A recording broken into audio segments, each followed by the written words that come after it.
పాడు చెయ్యటం, ఇకనైనా మారాలి రోడ్లు పాడు చెయ్యటం.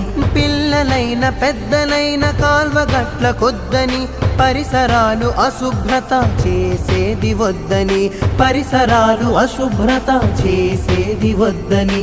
వ్యక్తిగత మరుగుదొడ్లు చేయమని చాటుదాం, వ్యక్తిగత మరుగుదొడ్లు చేయమని చాటుదాం. స్వచ్ఛ భారత్ కోసం చేయి చేయి కలుపుదాం, స్వచ్ఛ భారత్ కోసం చేయి చేయి కలుపుదాం. స్వచ్ఛ భారత్ కోసం చేయి కలపరా, పరిసరాల పరిశుభ్రత చేసి చూపరా.